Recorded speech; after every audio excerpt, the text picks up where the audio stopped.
Me llamo Alberto y tengo 68 años. Hace 3 años, con motivo de mi jubilación, me fui a un concierto de Metallica, de su retirada, y sufrí una trombosis en pleno concierto. Me llevaron al hospital más cercano, la Cruz Roja, y bueno, tras unos días me diagnosticaron una fibrilación auricular o algo así. Y me mandaron bastante tratamiento, pero últimamente solamente me he quedado con uno. Ese tratamiento se llama Sintrom y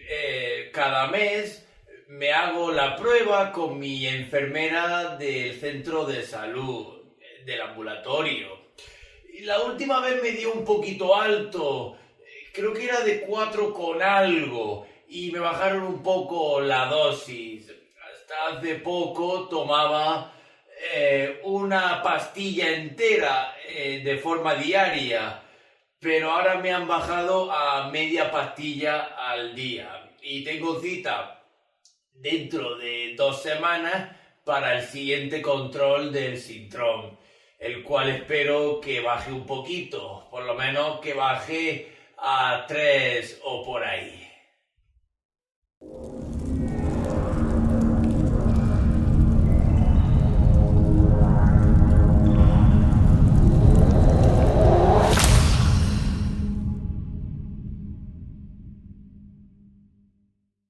El acenocumarol es un fármaco que pertenece a la familia de los anticoagulantes y dentro de los anticoagulantes pertenece al subgrupo de los derivados de la cumarina.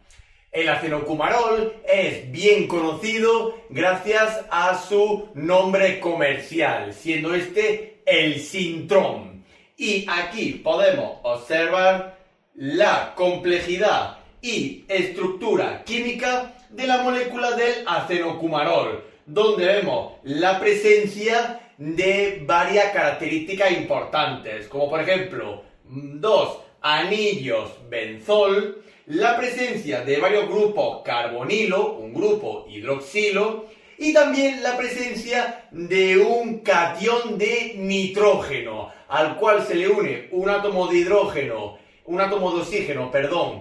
en enlace simple y un átomo de oxígeno en enlace doble.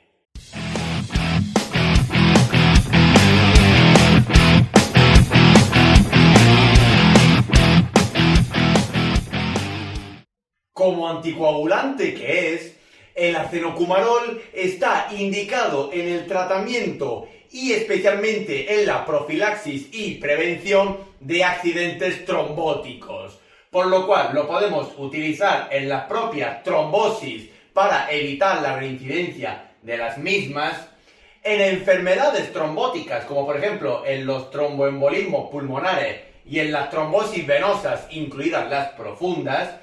y también lo podemos utilizar en ciertas arritmias cardíacas, más especialmente en aquellas que son propensas a la génesis de coágulos y trombos sanguíneos, como pueden ser la fibrilación auricular y el flúter auricular.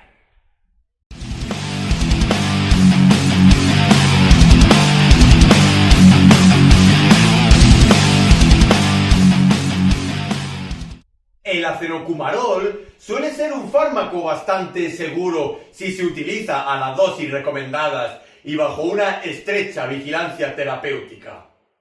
Pero debemos de tener en cuenta que no administraremos el acenocumarol en la propia alergia a la misma molécula, así como a los derivados de la cumarina. Tampoco se debe de utilizar en el embarazo, ya que el acenocumarol tiene categoría D, es decir, es un fármaco teratógeno, se han evidenciado daños fetales y embrionarios, y tampoco se debe de utilizar en la diátesis de sangre, tampoco en aquellos pacientes con coagulopatías graves o que estén relacionadas con una nefropatía o hepatopatía también grave, y tampoco se debe de utilizar en cirugías recientes, especialmente en cirugías comprometidas, como por ejemplo cirugías cardiovasculares o cirugías neuroquirúrgicas. Y por supuesto no se debe de administrar si el paciente no coopera con la terapia del acenocumarol, es decir, si el paciente no sigue las directrices ni un seguimiento del acenocumarol, no se debe de administrar para minimizar los riesgos en el mismo. Y hay que tener en cuenta ciertas precauciones como en las propias nefropatías y hepatopatías, recordando que está el acenocumarol prohibido cuando son de tipo graves. En pacientes pediátricos, ya que no se ha establecido una seguridad terapéutica de las dosis del acenocumarol en poblaciones jóvenes. En geriatría, ya que el Sintrom, el acenocumarol, se suele utilizar mucho en la tercera edad debido a la disfuncionalidad cardiovascular del organismo en edades más avanzadas, y hay que hacer un seguimiento más exhaustivo de estos colectivos. Tampoco se debería de utilizar en las oncopatías, pero no hay una contraindicación absoluta en la misma. Tampoco se debe utilizar en las infecciones, pero de nuevo la contradicción es relativa al estado del paciente y la necesidad terapéutica del acenocumarol en el mismo. Mucho cuidado en los pacientes quirúrgicos o que sean sometidos en breve a un intervencionismo quirúrgico, el cual habrá que cambiar los anticoagulantes por otros más adecuados, como por ejemplo las heparinas. Si el paciente ya de por sí no requiere más uso de acenocumarol, la suspensión será de forma gradual, y especialmente en aquellos pacientes de alto riesgo o que tienen mucha predisposición a accidentes trombóticos. Por supuesto, hay que tener mucho cuidado con el autoconsumo, ya que el acenocumarol es un fármaco que se administra de forma domiciliaria, es decir, el paciente tiene el control absoluto sobre su dosificación previamente recetada por el facultativo, y hay que hacerle un seguimiento bastante concreto. Y por supuesto, al ser un fármaco domiciliario, hay que instruir al paciente para su consumo y toda la información acerca del Sintrom, es decir, en la educación para la salud, así como también en atención primaria.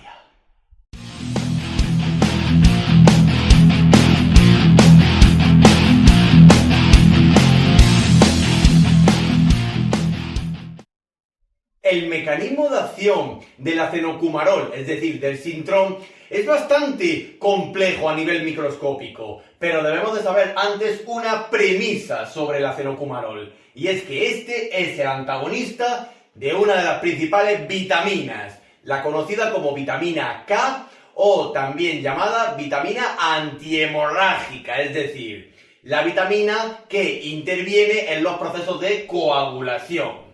Si nos vamos al ámbito microscópico, tenemos que saber que el acenocumarol es un inhibidor del complejo epóxido reductasa, también conocido bajo la sigla de VKORC1. ¿Qué se consigue con la inhibición de este complejo epóxido reductasa a nivel de las cascadas de coagulación? Que hay una menor gamma carbosilación de ciertas sustancias que intervienen propiamente en la coagulación, como por ejemplo el factor 2, la protrombina, el factor 7, el factor 9, el factor 10 y las proteínas C y S, por lo cual se evita que haya una génesis de coagulación. Pero especialmente tenemos que saber que el acenocumarol es el antagonista de la vitamina K.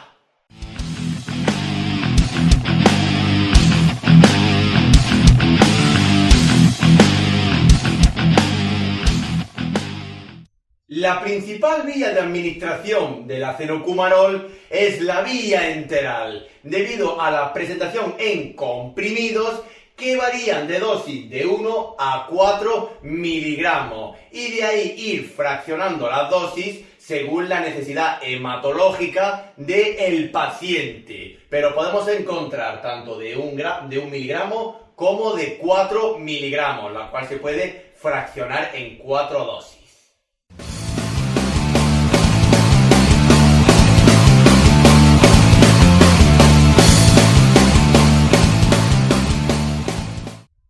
La posología más habitual del acenocumarol suele ser bastante diversa y está sujeta a el valor de lo que se conoce como el INR. Por eso decimos que la dosis del acenocumarol tiene un estrecho margen terapéutico, ya que debemos de conseguir un ajuste de dosis el cual nos dé un valor de INR específico dentro del paciente anticoagulado. El valor normal del INR en un paciente anticoagulado suele oscilar entre 2 y 2,5 hasta 3 o 3,5. Si tenemos un INR superior a 3,5, decimos que el paciente está muy anticoagulado, es decir, que la probabilidad de que se formen coágulos es mínima, mientras que al contrario, la probabilidad de una hemorragia o sangrado es aún mayor, por lo cual rebajaremos la dosis de acenocumarol. Mientras que si el INR está por debajo de 2, decimos que el paciente está poco anticoagulado, es decir, la posibilidad de aparición de hemorragias y sangrados es mínima, pero por el contrario, la aparición o la génesis de coágulos y de episodios trombóticos puede ser mayor. De ahí que hay que ajustar la dosis de acenocumarol para conseguir un INR adecuado en el rango normal que tengamos en el paciente, el cual, volvemos a repetir, que oscila entre 2, 2,5 hasta 3 a 3,5.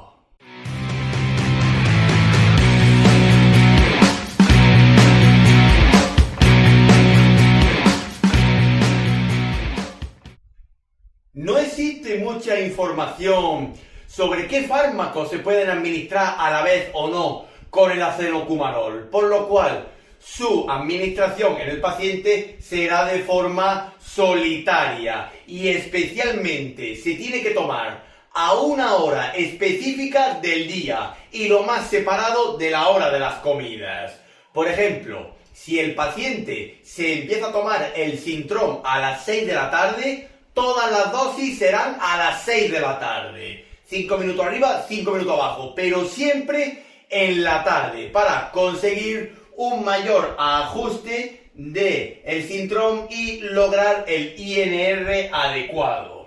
Y dentro de las interacciones tenemos que saber que el acenocumarol tiene sinergia con muchos fármacos y tiene mucho agonismo con un montón de familias, por lo cual hay que revisar la bibliografía existente. Mientras que por el contrario, el acenocumarol tiene antagonismo o disminución de su efecto terapéutico y mutuo con otras familias, como por ejemplo los barbitúricos, los diuréticos, los anticonceptivos orales, el alcohol y evidentemente con su némesis, con la vitamina K. Entre ambos se anulan mutuamente. Y por supuesto, el acenocumarol no se debe de administrar a la vez que las propias heparinas, ya que es mejor no mezclar dos familias de anticoagulantes con los AINES, es decir, los analgésicos y antiinflamatorios de tipo no esteroideos, los cuales han demostrado tener relación con el control de la coagulación, con antiagregantes como por ejemplo el ácido acetilsalicílico, el clopidogrel, el ticagrelor, y por supuesto con la familia de los fibrinolíticos, aquellas sustancias que se encargan de destruir y disolver los trombos del organismo, como por ejemplo la alteplasa, la tenecteplasa o alguno parecido.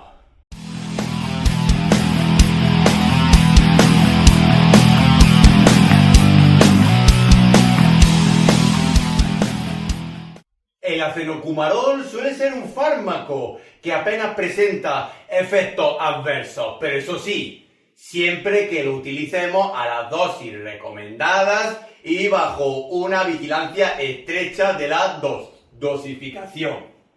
Aún así, pueden presentarse ciertos efectos adversos, como por ejemplo la propia alergia al acenocumarol y en general a la familia de las cumarinas.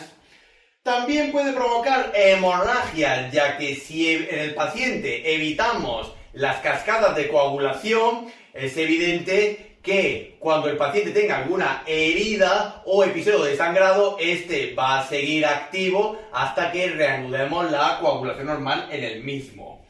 Y también se pueden producir casos de calcifilaxis, acúmulos anormales de calcio en los tejidos, los cuales pueden llevar a la aparición de dermatopatías epiteliales bastante dolorosas, como por ejemplo úlceras, incluso hasta la propia muerte del tejido, necrosis tisular.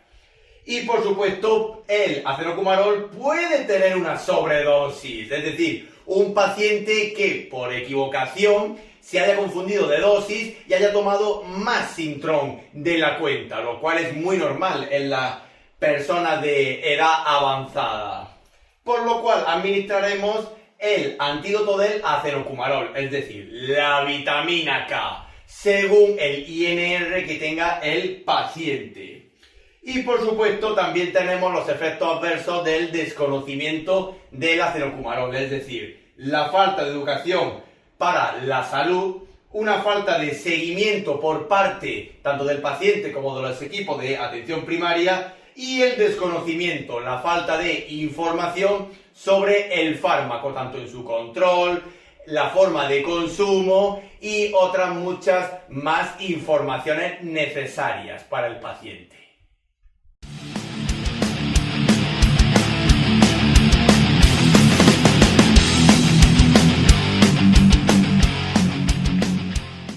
Finalmente nos queda decir que el acenocumarol, dentro de los ámbitos de dialización y técnicas continuas de reemplazo renal, no se dispone de mucha información sobre si es una sustancia dializable o no, por lo cual su uso será bastante cauto dentro de los pacientes con alto grado de nefropatía, incluso ni se utiliza por si acaso, y suele requerir un ajuste de dosis en función del grado de fallo renal que tenga en el mismo.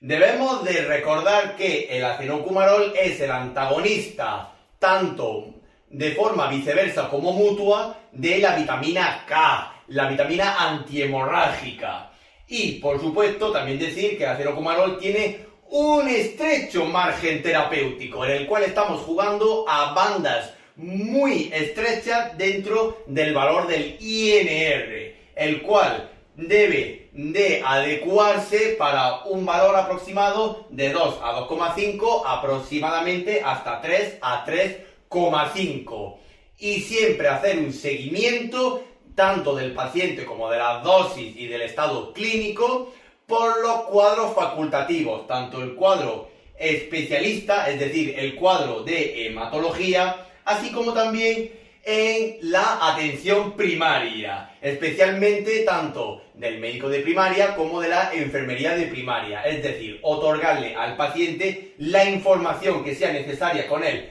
acenocumarol para su terapia domiciliaria, como por ejemplo mediante la educación para la salud.